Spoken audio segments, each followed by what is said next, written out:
So we are heading to our fourth session. This session will focus on managing increased regulatory activities and litigation risks. And for this session, the speakers are Mohammed Mujahid Al Ghudda. He is the Chief Legal Officer at Abdul Latif Jameel Company, Saudi Arabia. Then we have Sayan Armstrong. He's the partner at Dentons, UK. And for this session, the last speaker we have is Dmitry Pashov. He is the General Counsel at Consulting and Family Office Company, UK. And unfortunately, we do not have a moderator for this session, so Sayan Armstrong will be doing the moderator work as well. So from here onwards, I would request Sayan to take us forward. Thank you very much. Yeah, so I'm Sayan Armstrong. I'm a partner at Dentons in the financial regulatory sector. I'll ask, so I'm going to speak first, talk a little bit about my perspective, and then I'll ask Mohammed and then Dimitri to talk a little bit as well. They are going to perhaps introduce a little bit more about themselves and what they do before speaking, and then we'll have hopefully plenty of time for questions.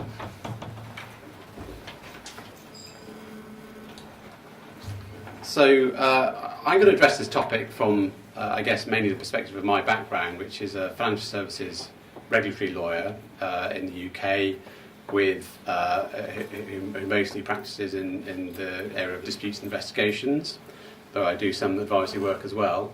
I was previously at the Financial Conduct Authority for 7 years, leading a management case team, and therefore bring some of that experience as well. But I hope what I've got to say is not going to be particularly purely focused on the financial services area. I think it will be of wider application to other regulatory contexts. So the key points I'm going to cover are, first of all, the impact of regulatory activity and investigations and the increased amounts of that we're seeing. Developments in the regulators' activities, what they're doing, the types of issues they're investigating, how they're doing that, and the tools they're using, and then some practical tips for managing the risks in this area. So I suppose first of all it's worth asking the question, is regulatory activity actually increasing? That's the title of the session, so presumably it is.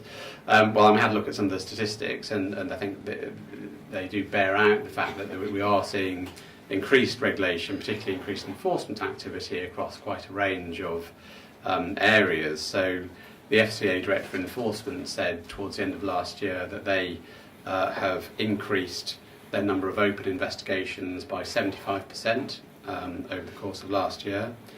The Information Commissioner's Office issued 63% more fines in 2017 than it did in 2016. And the Competitions and Markets Authority tripled the number of infringement decisions it made in the financial year 16-17 compared with the previous year. So anecdotally, of course, I think we probably all are not surprised by that, but it's interesting that the statistics kind of bear that out. I think it's also true to say that the regulators are extending their reach, their remit into some more novel areas. It's not just sort of mis-selling and market conduct or data breaches or cartel investigations that used to be. I think they're looking much more, certainly the financial regulators are looking much more into data security, outsourcing, cybercrime and cyber resilience and some of those areas. So I think we'll see that more in the future. What are the impacts of a regulatory investigation?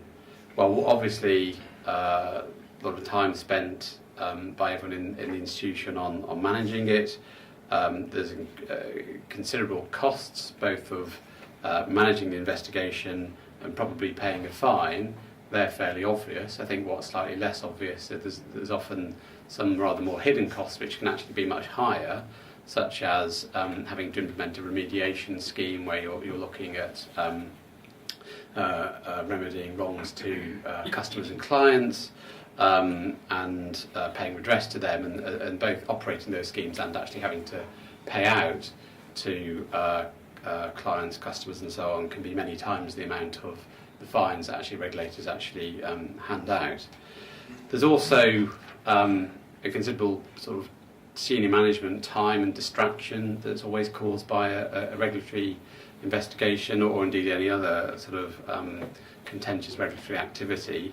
I think that's always been the case, but I think it's even more the case now, where often senior managers are either themselves under investigation or certainly at risk of being put under investigation.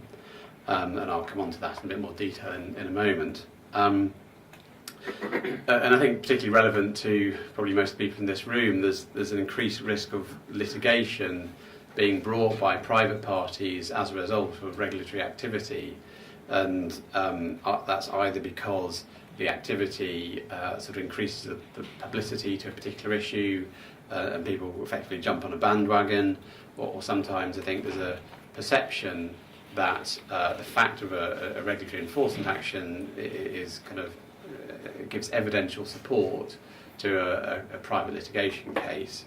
Whether that's right or not is another question.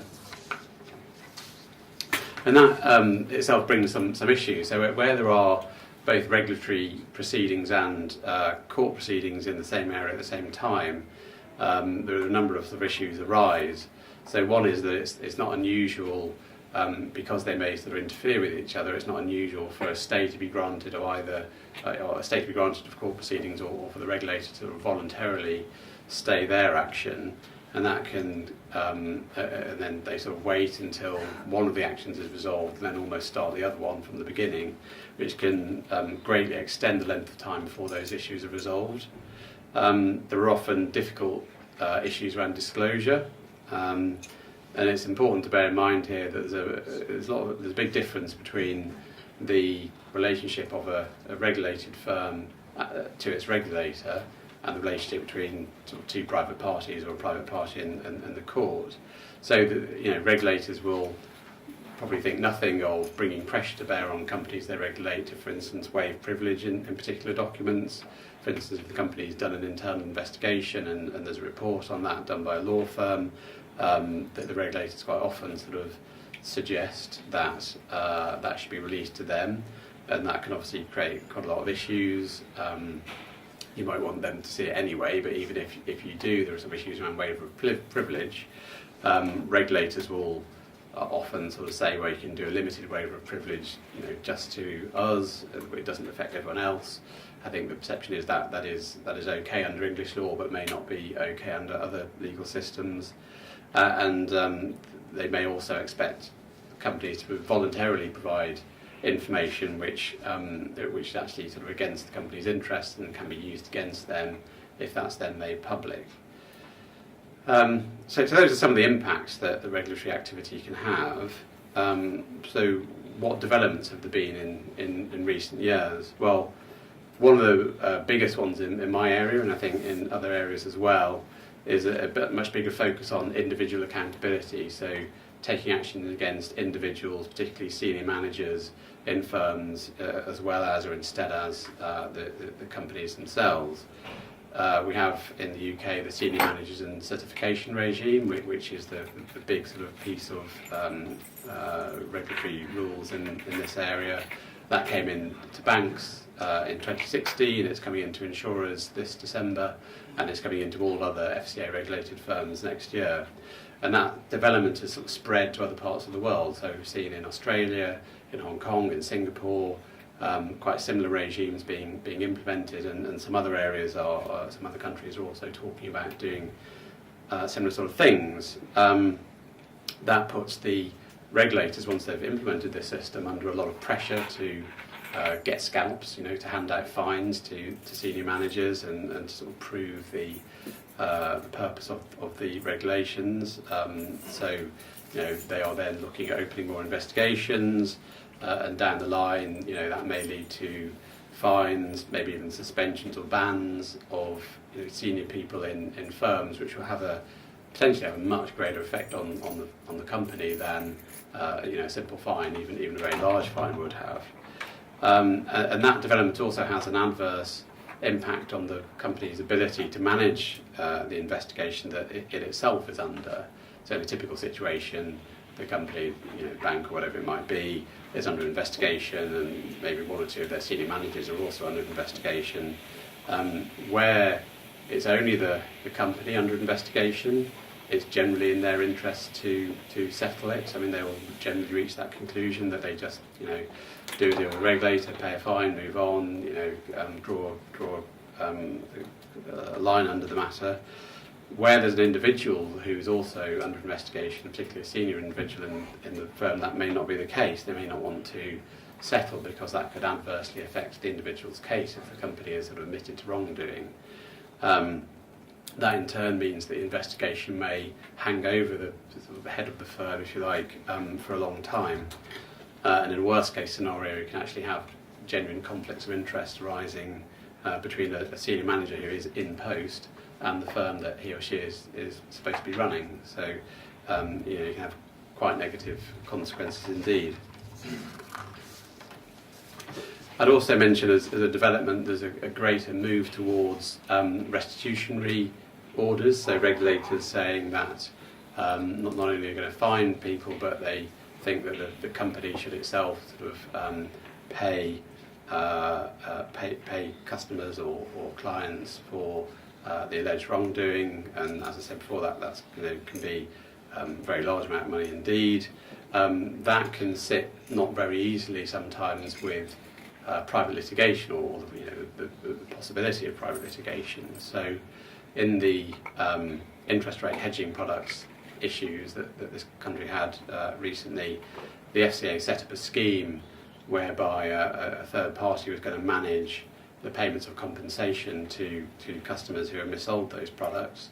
That was then challenged through the courts on the basis that it gave too much power to the banks, and it should be the regulators themselves actually sort of managing that scheme. They didn't really want to do that. It was frankly too much effort for them. And there have been similar challenges. So you have this sort of tension between some private individuals private companies would rather go through the courts to get what they want, others being sort of content to claim through a restitution scheme, a scheme that's sort of set up either voluntarily or by a regulator mandating it. And that can create sort of uncertainty and difficulty in assessing exactly what the litigation risk is, what the likely payout's going to be, and also leads to delay in sorting the issue out. The other thing I was going to highlight is the impact of investigations being carried out by multiple regulators. So I think most of the significant recent issues, I think of LIBOR, FX and so on, have been investigated by multiple regulators, both sometimes several regulators within a country and different regulators across different countries. And this creates sensitivities in managing the investigation because you've got multiple regulators. They may have different roles, responsibilities, powers, priorities. They may be at different stages of the investigation, so some will be kind of wanting to settle or fine the firm, and others will be just starting, will be saying no, don't do that because we don't know enough ourselves to issue a fine. And that can sort of drag out these cases for a number of years. So I think it's been a bit of doom and gloom. What are some practical tips for managing the risks arising from regulatory activity? I'm going to focus here really on what's happened once an investigation or some similar regulatory activity has started. I mean, obviously, there's a lot to be said about having a good compliance culture and stopping the issue from rising in the first place, but I think that would take quite a lot longer. But where you have an investigation on a similar issue, I think one thing that is essential that not all companies, especially if not really used to this sort of thing, do, is to put in place a really strong governance structure to oversee the kind of whole process of managing the investigation. So you should have a good, clear senior management oversight, probably a sort of committee to monitor and oversee what's happening with the investigation. You should have clear lines of authority in dealing with the investigators and the regulators. There should be a team with the right expertise on it. It should have appropriate escalation procedures for when it doesn't have the power to do something. If you're having different issues in different jurisdictions or possibly with different regulators, then you might need different teams, but they will obviously all need to coordinate, and again, will need to be a sort of oversight arrangement there. It's very important to have close control over documents, both documents that you, the firm, the company, are creating, maybe to disclose to the regulator, or existing documents, and also documents that you're receiving from the regulator, such as interview transcripts, which are, practically you'll need to see those because they're very important for in a sense of fighting your corner in the investigation. But then once you get a transcript, potentially that's disclosable to third parties, so you sort of need to manage the risks around that. It's very important, and regulators would normally demand that investigations are kept confidential, which is probably right in the firm's interest, but that shouldn't be to the exclusion of all other considerations. So it shouldn't prevent consideration of, for instance, regulatory obligations by the right people. And a good example here of where this went wrong is the fine that the PRA, the Prudential Regulation Authority, handed out to Bank of Tokyo Mitsubishi last year, where the issue basically was that BTMU had been investigated by a New York regulator, had agreed to sanction an individual as part of that investigation, but the individual was the chairman of one of BTMU's European subsidiaries. They told the PRA once that settlement had gone through, and the PRA promptly said, it's disgraceful, you didn't tell us earlier, we need to be informed of this, he's a really important person who we oversee, and promptly gave them a fine of I think £27 million. So that's an example of, and the reason for that essentially was that the firm was so focused on keeping the matter confidential and restricted to a small number of people, which is generally speaking a good idea, that they didn't sort of think through some of the other obligations they had. On the same topic, really, managing communications to employees is really important. So obviously you have to consider whether to inform them or not. I mean, that will depend on the size of the firm and a whole load of other considerations, and obviously who to inform. You may be able to keep it to a select number of people, but you need to sort of make a conscious choice there. Proactively managing communications to external parties, whether that's insurers, auditors, the markets, clients, or anyone else. I mentioned the prospect of senior managers being under investigation. Obviously you need to consider carefully there whether they can and should have their own legal representation. Generally, I think it's in both the firm's and the manager's interest for them to have the same representation for as long as that's possible, for a whole host of reasons, but sometimes regulators don't like that and will sort of insist on them having separate representation, and sometimes the circumstances will require that anyway. Where they do have separate lawyers, then obviously there's an issue there around coordinating and kind of exchanging of information, but making sure you have common interest privilege to enable you to do that. And then just finally, I think there's wider issues that need to be thought about. So whether the investigation requires material risk escalation under the firm's risk management procedures, whether it may require a provision, you need to talk to your finance people, wider regulatory reporting obligations, so maybe to overseas regulators or other regulators within the same country, where there's contagion risks. So the issue that's being investigated, does that affect other products or other services, maybe in different regions or different areas that the regulator isn't looking at now but may in the future, so you need to think about that. And I think finally, where you're concerned about the litigation risk from third parties, there's actually a lot to be said for having a sort of frank conversation with the regulator about that and sort of say, look, we do have this concern, we do have this risk. They're not going to just say, oh, okay, fine, I'll stop the investigation. But what they can maybe do is sort of be sensitive to that and think about, think about it through that viewpoint when they're writing their own documents and try to sort of minimise that risk. So thank you very much. I'll hand over to Mohammed, I think, and then we'll do some questions at the end. Thank you. First of all, let me just introduce myself to you. I am Dr. Muhammad Al-Quda. I am Chief Legal Officer in Abdul Latif Jameel Company, or Toyota KSA. We are the largest independent distributor of Toyota vehicles in the world. And we do business actually in other sectors, financial services, we do in energy, we do in real estate, we do also heavy equipment and machinery. Also, we do exist in 15 countries around the world, although my focus is in the Middle East region, but we do business in Europe, in Southeast Asia, and in the United States. I will just move forward. Actually, I've been in the legal services for more than 20 years now, focusing in the Middle East.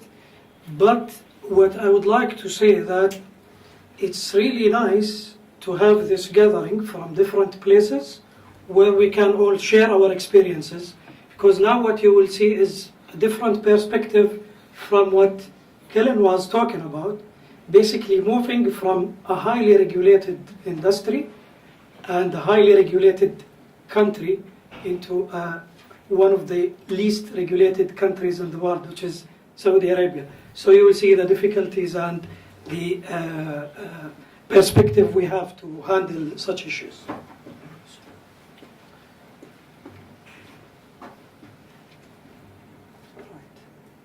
This one, this one.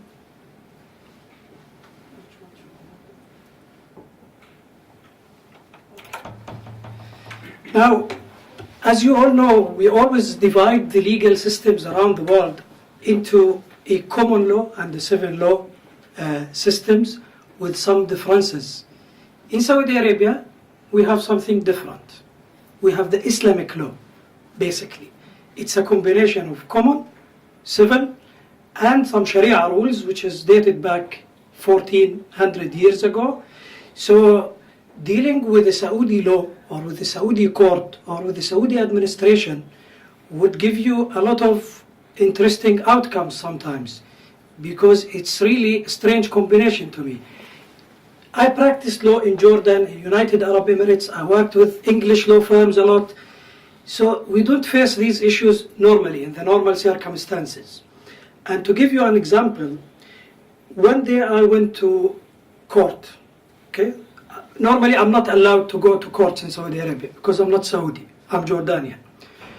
So the judge asked me to go there, right? I went there.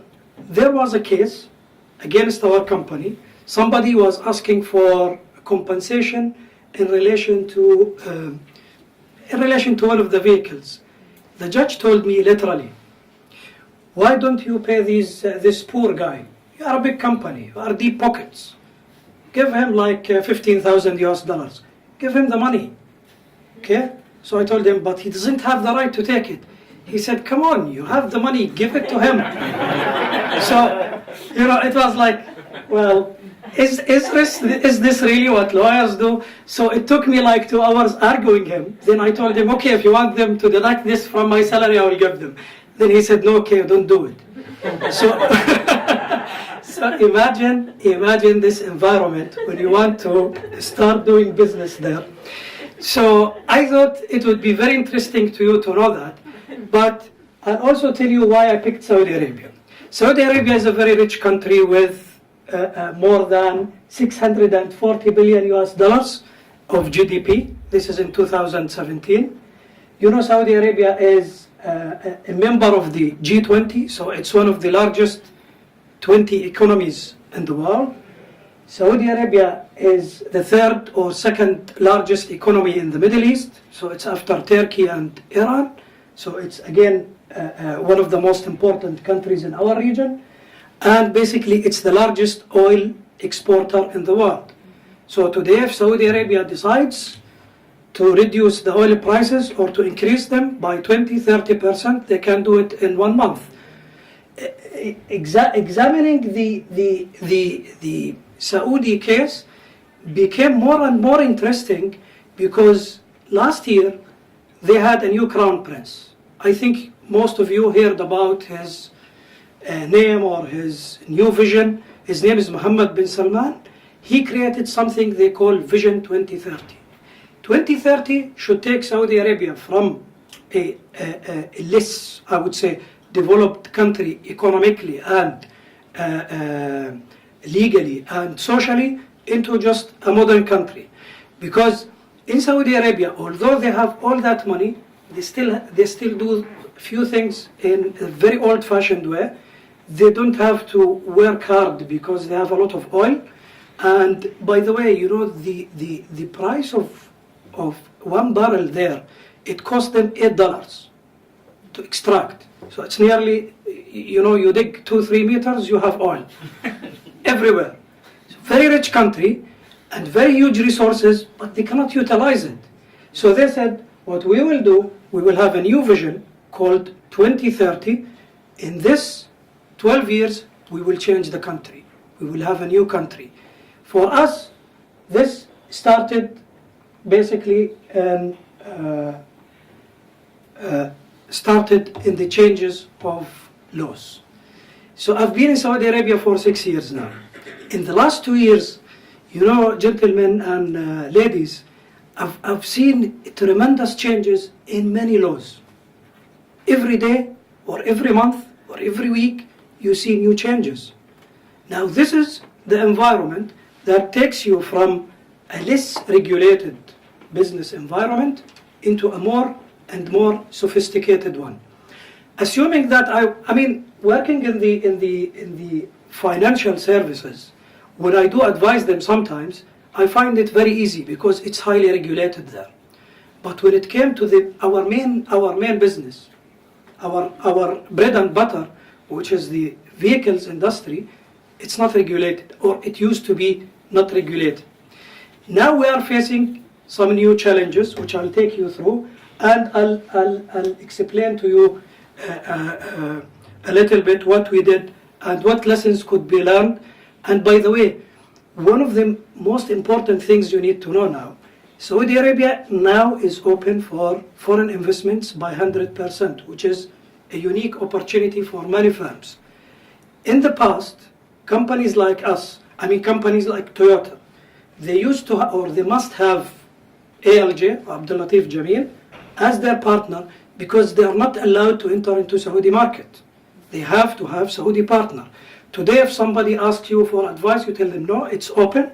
You can go and establish business 100%. However, you have to achieve certain requirements, capital injection and basically appointing or employing some Saudis, things like that. I'll tell you a little bit how they issue the laws, which is again another, I would say, easy process there. They have something called Shura, which is basically a parliament, but it's chosen by the king. So it's not elected. The king would appoint 60 people. These people normally, they review the laws, and then it's issued by a royal decree, and that's it. That's the law. So no discussions in the general and the public, no discussions apart from what happens in the government. Then you have the bylaws, which is issued by the Council of Ministers, which is like, it explains the law, and we have some regulations or directions issued by the minister. And courts are not independent, so they don't have a judicial body within the state. It's part of the Ministry of Justice. So the Minister of Justice can overrule the decisions of any judge if he wants. No guarantee if you go to court there. And they have actually, I cannot count them, they have loads of specialized small courts and tribunals. So if you have a Czech dispute, you go to certain court. Labor law, you have a circuit and the Ministry of Labor. Each ministry would have a committee to solve disputes and basically play the role of a court. So again, it's very sophisticated to us to work there. Some of you might ask me, why would lawyers or why would people go there and work in such complicated environment? And basically the answer is money, because they pay very good salaries. So it's really, and it's very good business, by the way. If you do any business there, it would be very, very fruitful. So don't think it's very bad to be there. Right. What I spotted in the last 2-3 months, or last year or so, there was 25 laws and bylaws issued by the business environment only in Saudi Arabia. Now, as you all know, if it's possible, we all have to apply all these laws and regulations at the same time, which sometimes created a lot of changes to the businesses, because if you are working under a certain law, I'm not saying they did not have laws, they have very basic laws, but when you start to introduce sophisticated laws, this means the regulatory environment around you is becoming more and more complicated, and how to deal with that. Now, I would like to just mention 3 laws that have witnessed really significant changes to us: company law, labor law, competition law, now anti-commercial fraud law. Now they have some bylaw called vehicle after sales and maintenance bylaw. And I'll tell you why this is becoming complicated. Now, under this bylaw, what the government did, they said each car distributor must have maintenance centers at least not far from each other, 80 kilometers. So in each 80 kilometers, you have to build a service center. What this meant to a company like us, building 15 new centers, because we are the largest, which would cost us 4.5 billion Saudi riyals, which is $1 billion US, which is, this is secret, which is significant part of our profit. So it's, this is the sophistication sometimes of having new regulations. It's not only that, wallahi, I have to comply with this legally. No, financially, there is a new and big impact on me. How can I deal with this? It took us 3 months of discussion with the Ministry of Commerce to convince them that our dealers can play the same rule that we play, and that this 80 kilometers rule is something that we cannot achieve. So they said, okay, we will relax this for another 2 or 3 years, but eventually they will bring this into the table. In areas like company law, they brought completely new rules, saying, okay guys, you have to comply within 1 year. You have to change your management, you have to change your governance rules, you have to do this, you have to do that. So this is really becoming more and more complicated. Now, what we thought when we have these changes, what shall we do? We have either to change our business model, we have to modify our business model significantly, or we have to slightly change it and play around the rules if we can. A lawyer cannot go and advise a company to play around the law. We are tough guys. We tell them, no, you cannot do this. All you have to do is to comply. Or you keep silent. You take a leave and leave them to do whatever they want. This will not help the company, because practically you have to face the reality. The law is there and you have to apply it. Now, I gave you some slight information about these after-sales regulations. Let me also explain to you what they did with competition law, for instance. Competition law in Saudi Arabia used to be a neglected law. It's there, but they don't apply it. Suddenly, they came to us, they said, you have 20 practices that might be violating competition law. Some of these practices have been practiced in Saudi Arabia for more than 50 or 60 years. I'll give you examples. One of our best sellers in Saudi Arabia is a pickup called Hilux. We sell like 60,000 units a year. So a lot of people want to buy it. When they used to come, these salesmen, they always tell them, I will not sell you these Hiluxes, especially for the dealers, unless you buy another 10 or 15 Yaris or Corolla cars.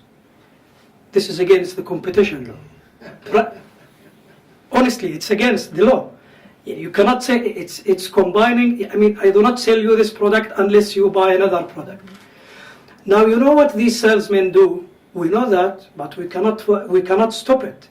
They don't send email with this. They don't talk over the phone. They go and visit, tell them, I will not finish the deal unless you take 2 or 3 of them. So they stopped it partially, but they still do it. Because now it's forbidden under the law. You cannot combine these, but these people are still doing that. Even the Saudi authorities, you know, I'll give you another funny example, because this is what I'm telling you, sometimes it's really difficult how they deal with things.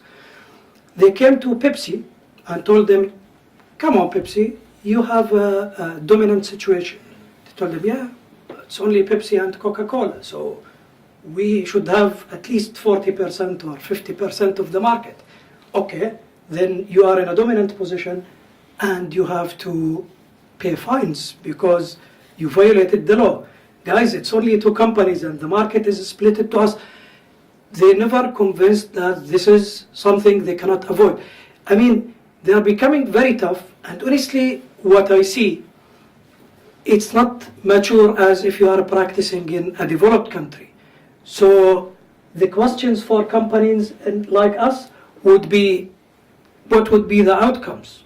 What would be the difficulties if we don't comply with these rules, even if they are silly rules to us? We have financial risks, we have reputation harm, and we have the legal impact, which could include litigation.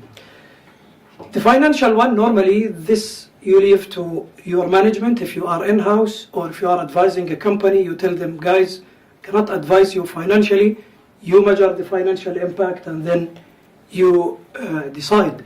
For the reputational harm, now you have the right to tell them, guys, this will damage your reputation in the business, don't do it.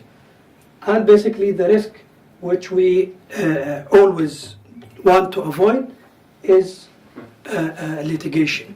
And I put this in in red, and the big one, the best strategy to reduce the risk of litigation is to avoid litigation, especially with the situation I told you about. I mean, we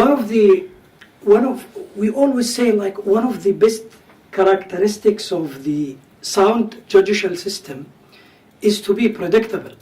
Today, if you ask an English lawyer, what would you advise me in this case? Karen would tell you, according to, and give you history back maybe 200 years ago, tell you these are the cases and this is how we expect the court to respond. So you expect. But in a country like Saudi Arabia, as I told you, you don't expect what the court would be. So try to avoid litigation. Maybe this applies also to other countries, because you know there is a lot of complicated issues related to litigation. It's financial, it might harm your reputation, it might also create some impact, because sometimes honestly the sanctions are severe, or what you could expect as outcomes from a litigation might be something really bad for your business. So our strategy was basically built on these 6 elements. We said we will comply with the new laws, we will change, create the right changes in our business model and our organization, basically by changing anything that the law requires us to change if we want to achieve the aims of the law. And we created a new body in our company. We call it Government Affairs Department. This Government Affairs Department, because what they introduced in Saudi Arabia was a complaint system that you can go online or go on Twitter, write down a complaint, and next day they start shooting emails to you that you are violating the law without investigating this. So we dedicated more than 20 persons just to answer these questions. They are people there, they think these private businesses are just an organization that want to take their money without providing service, although we are classified as one of the best companies in the region in terms of providing service. So people just go online, register their complaint, and then you have to respond in 3 days. If you don't, then there are certain sanctions, and these sanctions could lead even to prison of the company manager, prison sentence. And it's not a criminal violation. But the issues there is how these people should respond. We give them a lot of training, professional one, how to respond to these complaints, how you should approach government, what should we do and what we should not do. Then basically, I also stress on something that also Kellen mentioned. We have to educate our team.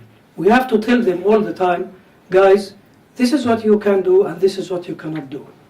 This is also one of the best strategies. Because from my practical experience, and I think most of you have seen this before, what we say in closed rooms and in the top management in any company does not mean a lot of things to people in the front line. These sales guys are just like a train, you know, and you are starting, you want to push that train back and you cannot do it because they just want to sell as much as they can. This is why they are there. And honestly, all the time, you know what they tell us? They always tell us, look, we are the money makers. You're just a cost center. Guys, come on, we are here to support you. No. We can do the sales, and you are just trying to stop us. So sometimes it's really very difficult to deal with them. I think most of you have witnessed some of these maybe challenges with them. So you have to educate them that you are there to support them, and it's not your aim to stop their business. And then we also spoke with the government, as I told you, to build new relationship. And basically, we provided our customers with the right information, and we try also to educate the customers. These are your rights. I'll give you an example. One of the laws in Saudi Arabia in the last year was commercial anti-fraud law. In this law, if you have a spare part or an accessory added to the car, not in Japan, you have to declare it to the customer. So what we did, we found that in certain cars, we have 300 parts or accessories added either in Thailand or Indonesia. This is how Toyota do it. So we have to give the customers a list of maybe 20 pages. This is where everything was manufactured. So now when the customer comes, they told us, yeah, this is made in China. I'm sorry to say that, but in the Middle East, they don't trust Chinese businesses so far. If you tell them this is Japanese, okay, they will consider this is the best thing. But Toyota doesn't do it. They do it in Indonesia, in Australia, in United States, and we buy cars from all these because we have to sell them. As I told you, we are the largest independent distributor of Toyota. So customers now became more friendly with these regulations, and they started to understand what we do. Now, if you haven't, you face that litigation, this is what we learned basically in our jurisdiction. Try amicable solutions as a first step. This is the first thing we have to think of it. Reputation harm sometimes is more important than losing a case or paying some money. So if you think this case might harm the reputation of your company, go and make a settlement. To do that, what we did in our company, we gave, for instance, service managers. They have now the right to make settlements for up to $2,000. If the spare parts or the maintenance is less than $2,000, a maintenance manager can do it. If it's less than $5,000, the center manager can do it. More than that, they need to go higher. And this is a good money there. So it's one of the solutions that you can have. Then if you are an in-house lawyer, don't be ashamed of going to your management. Tell them, guys, I don't have experience in that area. Go and pick Kellen. He's the right lawyer to do it. I cannot do it for you. Because honestly, with practical experience, you would see that it's not only specialization. Sometimes people have more skills when it comes to courts and to litigation. We've seen this a lot. Some people would know how to approach the court, some people wouldn't. Or some people would have a clever approach how to deal with that, some people no. Then once you go for that, you have to build a strategy for your case, because some cases they might be small in value, but their effect might be very dangerous. So you have to know, what if you lose this case, how I would just deal with this at this stage. And I'll give you an example. This is even before these laws. More than 3 or 4 years ago, there was a very strange accident in Saudi Arabia. Somebody was driving a Land Cruiser in a speed of over 180 kilometers per hour. Police wanted to stop him, and he said, no, I will not stop. I cannot stop the car. It's accelerating all the time. There is a fault in the system. And apparently in the newspaper they said the policeman had to shoot this car in the back glass so that it stopped. And we brought all the engineers from Toyota, like 15 engineers. They came to us, they investigated, they said impossible, Toyota will never do this. I mean, we will not do the, because there is a speed control which you can, if you're driving in the desert sometimes, you just sick of pushing all the time, so you just fix the speed. So they said it's impossible to do it. And it took us 6 months of investigations and discussions with the government to prove to them that, guys, we have never done that. I mean, apparently he was carrying drugs or something, and he did not want to stop. He's in the middle of the desert, and he wanted to show police that I cannot control the car. And I was in one of these experiences. I went with the police, and then some professional sniper was with us, and I told them, please don't shoot us, because we have to prove that it will not do anything. So you face these things. For us, at the end of the day, it was all about paying that guy the price of a car, which is $50,000. So I said, okay, we'll give you the money. Please don't go to court and lead us to such discussions. There were other Toyota cases similar to that. I think they had a major problem in that area. In the brake in the United States. Yeah. We had Yeah. even a high Swiss federal governmental member actually broke into Yeah, I'll tell you that case. Was it Toyota? Yeah, I'll tell you that case. They had a problem in something called brake overriding system. This was mainly with American cars. It affected 5 million, I think, cars in the United States. But it was not with Land Cruisers, basically. It was with American vehicles. I mean, for us, it was not the case, I mean, that you are talking about. And you know what the government did with what he just mentioned? They forced us to do something, cost us $5 million to have a new software downloaded into the vehicles to avoid these cases, although Toyota confirmed this is not applicable in the Middle East. So I think, yeah, they have sometimes problems. Honestly, what I've seen, I'm not defending Toyota, by the way, I don't work for them, but I've seen a few things that I did not like, In the United States, they had a few major problems in the past. Maybe we can take this on the side, because I don't want to be too long. I think I'm nearly done. Now, after litigation, these cases can be a good source to develop your business, change your organization, make use of the outcomes of that case. Losing a case could create new opportunities for you. It's not always bad news. Maybe it's for lawyers, okay, you cannot defend yourself, but then for the business it might be a good opportunity. Now, you have also, if you lose this, you have to create the right mechanism and team to benefit from the litigation process and outcomes.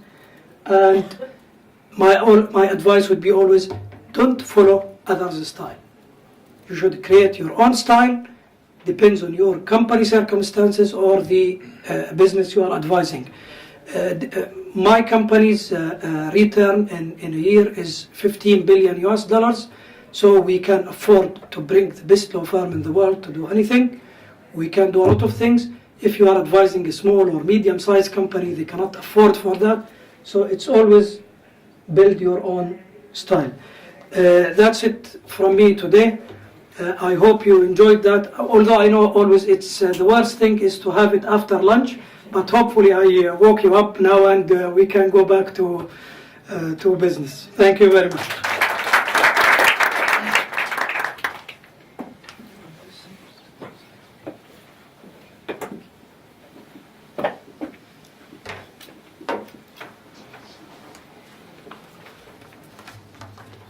It's a bit hot here.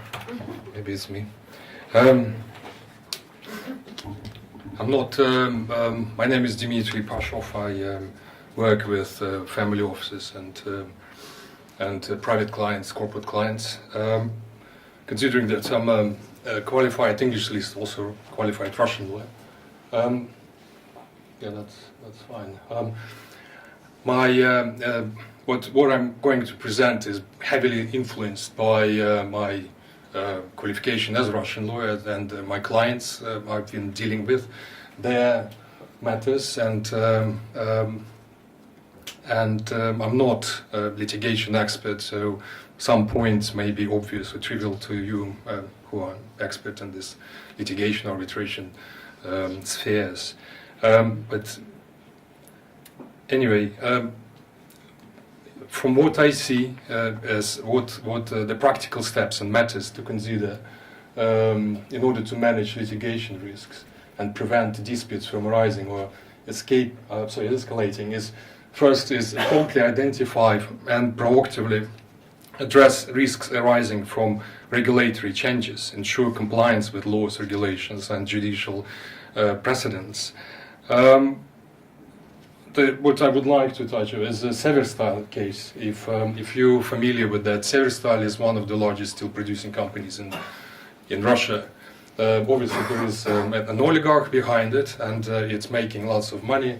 But the matter came as a shock to many lawyers who deal with Russia or offshore structures, because the whole idea of doing business, successful business in Russia nowadays is to create offshore structure and minimize taxes.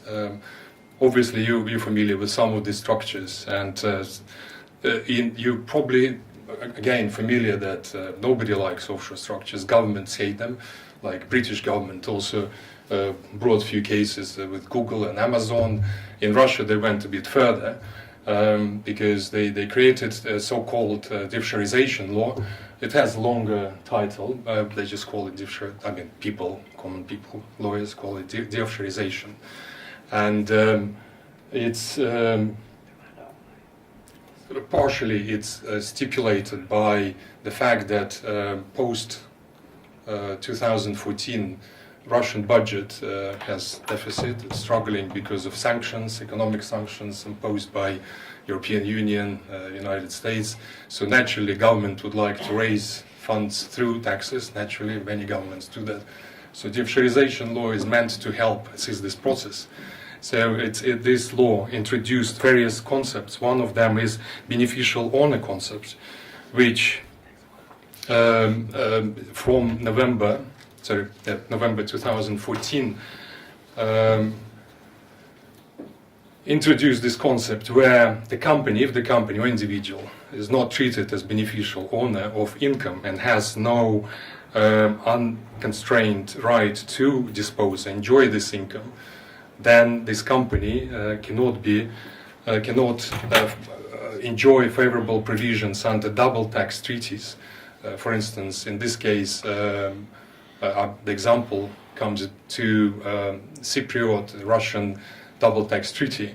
And as a result, if it's not qualified as a beneficial owner of income, Cypriot company, then Russian tax authorities can challenge their right to claim benefits, and as it happened with Severstal in 2016, make a decision that the company, Cypriot company, is not actually beneficial owner of income. It's simply a technical agent which transferred dividends from Russia through its structure to British Virgin Islands companies registered in that jurisdiction.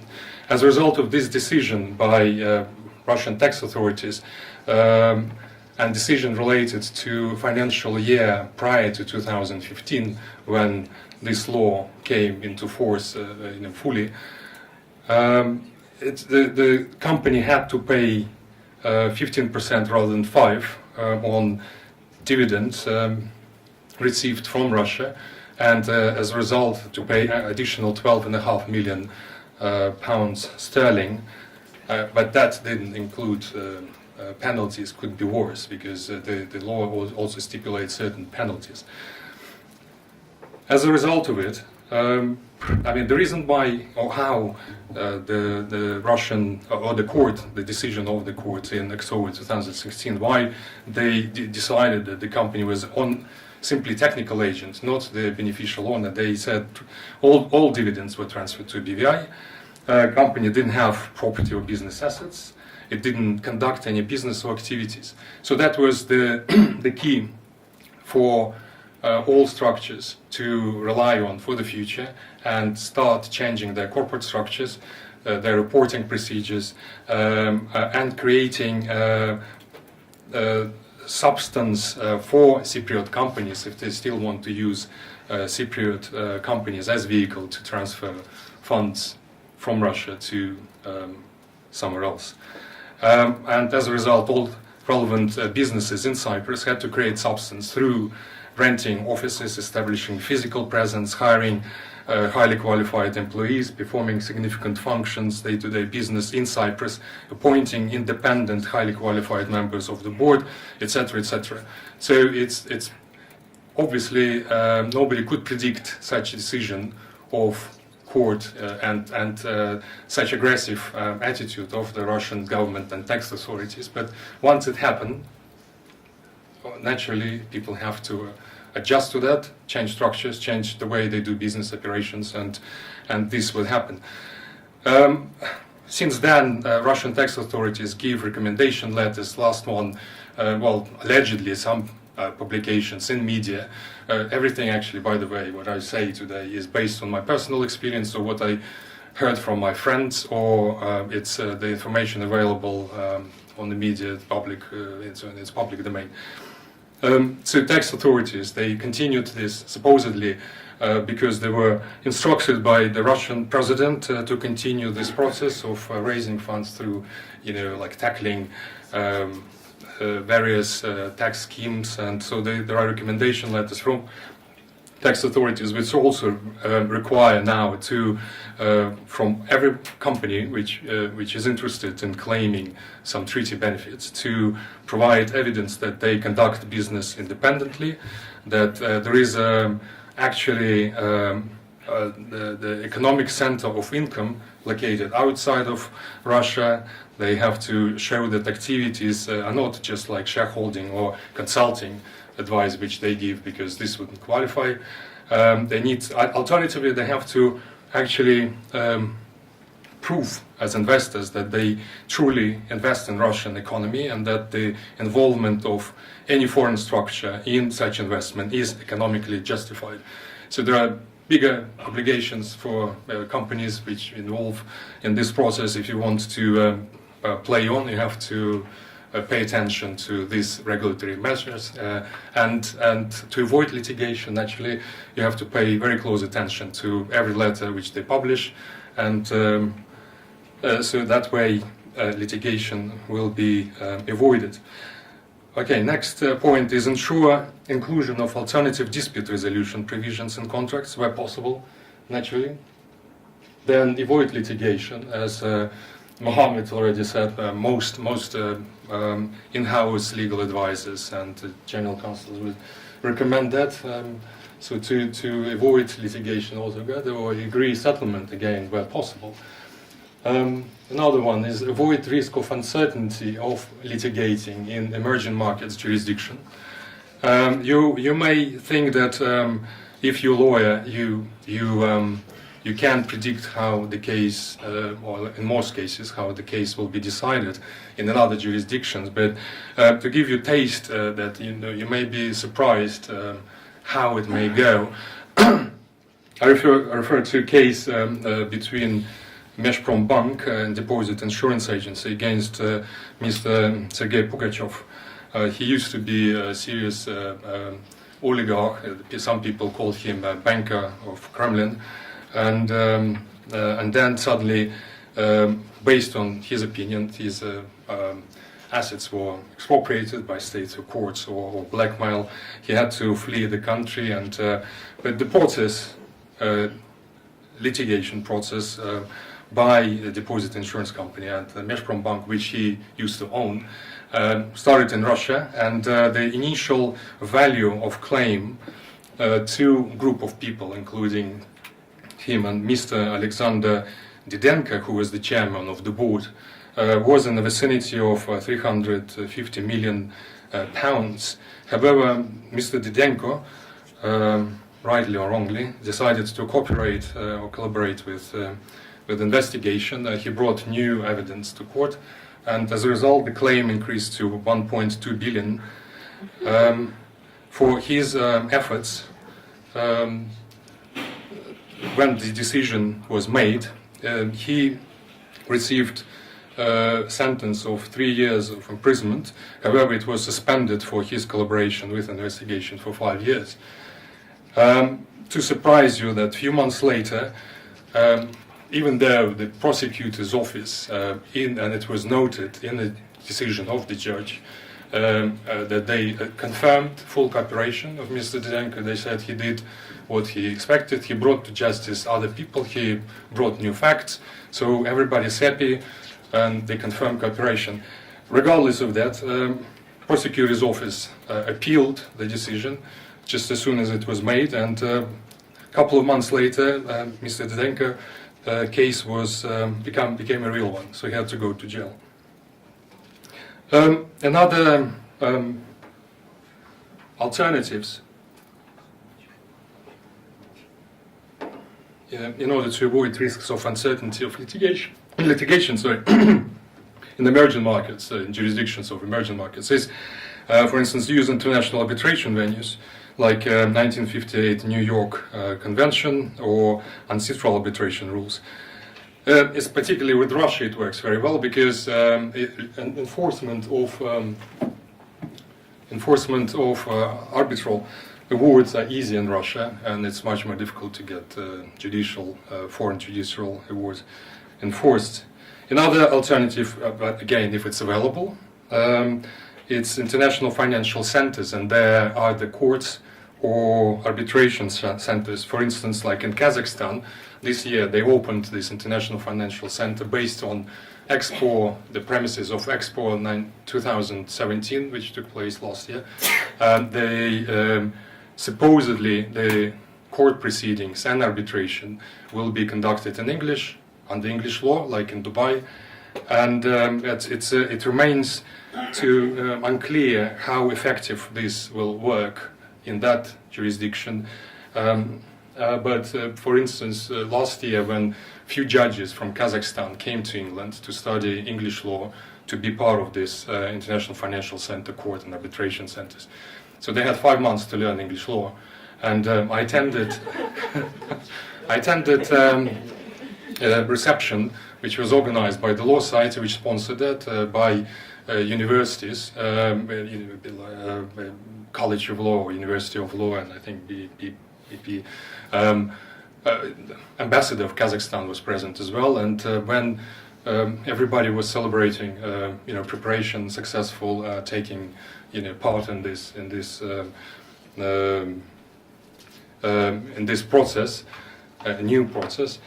Some of the judges gently requested ambassador to consider extending this 5 months period so that they could get better grip on English law. But ambassador said that Kazakh people are smart, they're tenacious, and he has no doubt that within 5 months Kazakh lawyers and judges will learn English law. Next, it's calculate realistic settlement and don't allow emotions or points of principle affect decision-making process. Practice early negotiations. I'm sure you know, or most of you, if not all, Mr. Abramovich, who owns Chelsea Club. In 2011, his ex-colleague and business partner, Mr. Berezovsky, brought a case in High Court in London. It was 6.5 billion legal proceedings. Mr. Abramovich didn't want to actually, from the start, to be part of it, but Mr. Berezovsky believed that he didn't receive his share of their common enterprises, which Mr. Abramovich looked after. You have to two oligarchs. You realize Mr. Berezovsky is another oligarch, but there is a big difference, especially when they met, and in 2011 when they ended up in English court. Mr. Berezovsky, his background is by the time when Soviet Union collapsed, he was a PhD. He had PhD in applied mathematics. He written over 100 scientific papers. He worked in research institute, but then suddenly he decided, okay, perestroika, new business opportunities. He was very successful. He created incredible network of contacts and business opportunity structures. He was supposedly, some people call him like godfather of Russian politics. He advised, allegedly, was a very close advisor to Boris Yeltsin. Allegedly, he assisted his re-election when Boris Yeltsin was running against communist, the party, Communist Party of Russian Federation. And Mr. Abramovich, on the other hand, is an orphan who was a dropout, a college dropout. Mr. Berezovsky felt that he is naturally, intellectually more superior. He had no doubts that he would win the case. He brought it, he successfully, even though it wasn't that easy, because to give the claim to Mr. Abramovich, Berezovsky decided to do it himself. So he was with his bodyguards. It's again public information available. He was like looking for the usual places where he could meet Mr. Abramovich to give him this claim, and so the proceedings could start. And it's only at Sloane Street near Hermes, like two teams met. One another team of bodyguards on two sides, and Mr. Abramovich with his bodyguards managed to find refuge in a Hermes store, so they were barricading inside, but nevertheless the court case started. So Mr. Berezovsky was tenacious enough to do that, and he relied on his charisma, as he believed. He didn't want legal representation. He didn't want an interpreter, and you can imagine what happened when he was very passionate, when he believed in his, in his star. And Mr. Abramovich, on the other hand, took more, I would say, educated approach. He engaged professionals, he engaged interpreters, he relied on their advice, and as a result, Judge Gloucester made a judgment against Mr. Berezovsky, and I quote in judgment, he states that I found Mr. Berezovsky an unimpressive and inherently unreliable witness who regarded truth as a transitory, flexible concept which could be molded to suit his current purpose. At times the evidence which he gave was deliberately dishonest. On the other hand, about Mr. Abramovich, he said there was a marked contrast between the manner in which Mr. Berezovsky gave his evidence and that is in which Mr. Abramovich did so. Mr. Abramovich gave careful and thoughtful answers which were focused on specific issues about which he was being questioned.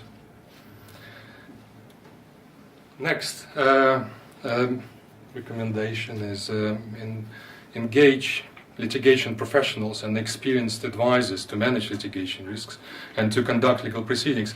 Again, consult and trust these professionals. I mean, as based on previous example, it would be helpful for Mr. Berezovsky to not only engage, but to trust them to how to behave in court. What to say, when to say it. There is a similar case I already mentioned, Meshprombank and against Mr.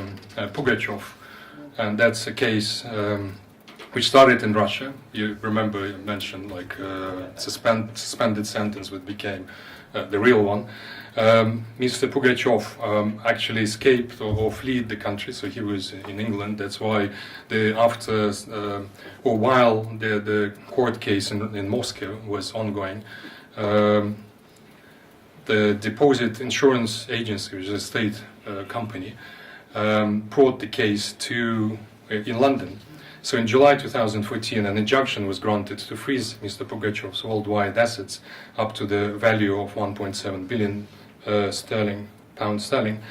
And for unknown reason, in this case, Mr. Pugachev decided to attend cross-reference himself without interpreter. He was probably making a lot of humorous statements. He was basically what he believed it was he could, in my opinion, win the case based on his personality. So judge would appreciate how how verbally advanced he is, and unfortunately,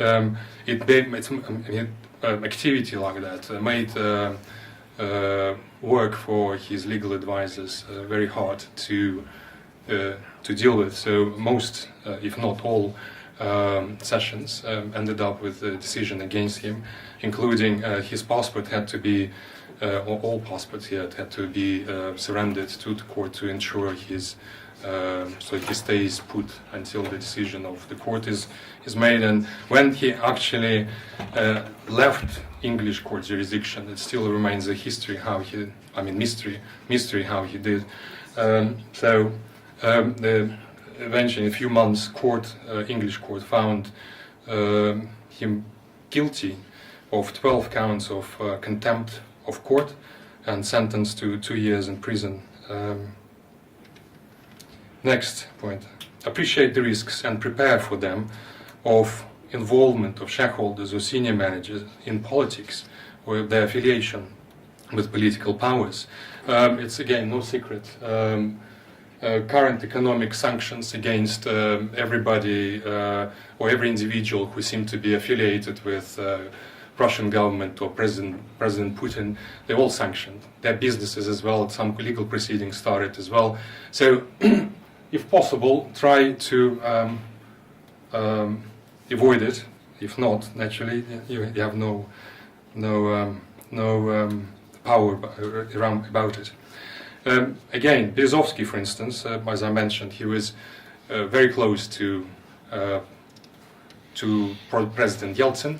He claims that he helped to re-elect him, and then he, as based on him, he put Mr. Putin in power. But somehow President Putin refused to play along, and in 2000, in the year 2000, President Putin actually told Berezovsky that his days of politics were over, so Berezovsky had to flee. The rest we know. Attempt to sue Abramovich, failure. In fact, but that's a different story. Just less than a year after his failed attempt to sue Abramovich, actually, Mr. Berezovsky was found dead, hanging in his bathroom. And But that's a different story. The last one, appreciate the risks and prepare for them of attracting attention of authorities. It may sound silly or childish, but the experience shows that modest living and no public appearances or publicity are recommended for most people who seem to generate some cash or achieve certain status, financial status in Russia, like oligarchs. Just one example, my classmate, one of his English enterprises, he decided to produce vodka, the genuine Russian vodka, which is distilled in St. Petersburg. It's called Ivan the Terrible. And as part of promotion, he would arrange few twilight polo tournaments at the Guards Club, which is the best, best known and the best in terms of quality of fields. This event frequently attended by Russian ambassador, Prince Michael of Kent, because he has some Russian connection, Princess Olga. So it's a big event for few.